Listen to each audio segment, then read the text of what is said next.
Давайте сейчас обсудим один очень важный момент, чего не нужно ждать от той работы, на которую вы устраиваетесь. Это очень важный момент, потому что этот момент разрушает взаимоотношения с деньгами у очень большого количества людей, с которыми я сталкиваюсь. Звучит этот момент таким образом. Пожалуйста, дорогие мои, запомните, не нужно ждать от того места, куда вы устраиваетесь, от той работы, которую вы выполняете, что она будет служить развитию вашей личности. Потому что эту ошибку я систематически слышу от своих клиентов, которые хотят устроиться на какое-то место, которое будет способствовать развитию их личности. Что якобы работа должна способствовать моему личностному росту, развитию и продвижению, там, не знаю, духовному вперед. Нет, не должна. Нет, не должна.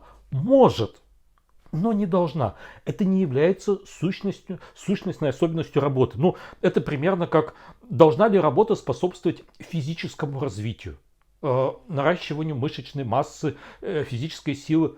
Нет, не должна. Может. Ну, если вы устроитесь работать грузчиком, наверное, в процессе этой работы ваша физическая выносливость и сила увеличатся.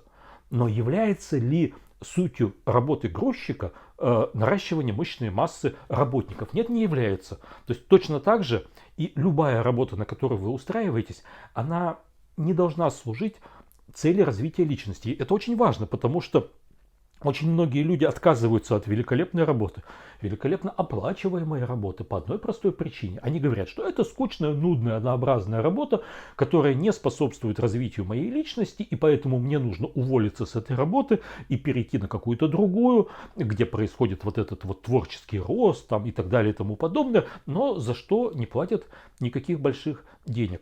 Развитие личности, оно должно происходить в школе. Вот в школе. И мне бы здесь очень хотелось затронуть очень важный вопрос, потому что он в тему, который касается вас самих, ваших детей, ваших внуков. Вот когда ваши дети начинают вам утверждать, что в школе какой-то предмет им не нравится, там, кому-то математика, кому-то пение, кому-то рисование. И они говорят, вот я не собираюсь в дальнейшем работать вот в этом направлении, это не будет моей профессией, зачем мне это нужно? Вот в школе это нужно именно для развития личности, потому что в школе все те предметы, которые составляют суть учебного процесса, это спортивный зал, где есть разные тренажеры, которые развивают различные аспекты личности. И никто из нас с вами, ни вы, ни ваши дети, мы не знаем, какой из аспектов этой личности пригодится вам в дальнейшей жизни, в дальнейшей работе. Поэтому вот в школе личность развивать нужно. И если тебе не нравится музыка, рисование, литература, химия, физика, то она не нравится вам только потому, что вы плохо, то есть этот раздел личности, эта часть мозга у вас плохо развита. Я на всю жизнь запомнил, как в спортивном зале замечательный мой тренер Иван, как-то, когда я там занимался, я очень быстро заметил, что часть тренажеров мне нравится, а часть тренажеров мне не нравится. И я ему говорю, Вань, а давай как-то вот уберем все те тренажеры, которые мне не нравятся, и оставим только те, которые нравятся. И мой замечательный, мудрый тренер спросил меня, Юрий Робертович, а какие тренажеры вам нравятся? Я ему перечислил, после чего он убрал все тренажеры, которые мне нравятся, и оставил только те, которые мне не нравились. Почему? Потому что он был мудрый. И он понимал, что те тренажеры, которые мне не нравятся, это тренажеры, которые воздействуют на те мышечные группы, которые у меня не развиты. И эффект был поразительный. То есть буквально через месяц я ощутил настолько мощный физический прогресс, которого до этого не испытывал за несколько месяцев. Точно так же и ваши дети. То есть вот запомните еще раз, это подготовка их к способности адаптироваться в жизни и зарабатывать большие деньги. В школе должно происходить прокачивание личности, развитие личности. И все предметы, с которыми сталкиваются ваши дети, с которыми вы сталкивались, это предметы, которые прокачивают какие-то различные аспекты вас. И если вам что-то не нравится, иностранный язык или еще что-то, это просто означает, что этот аспект у вас не проработан. И нужно бросить на него все внимание.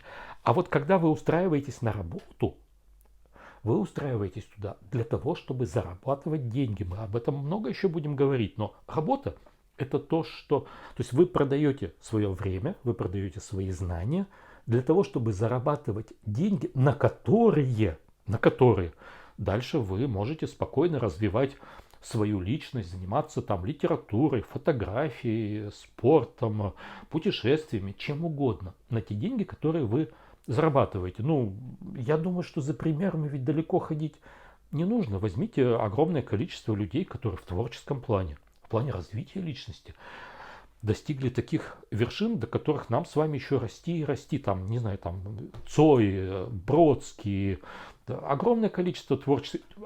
Александр Дюма.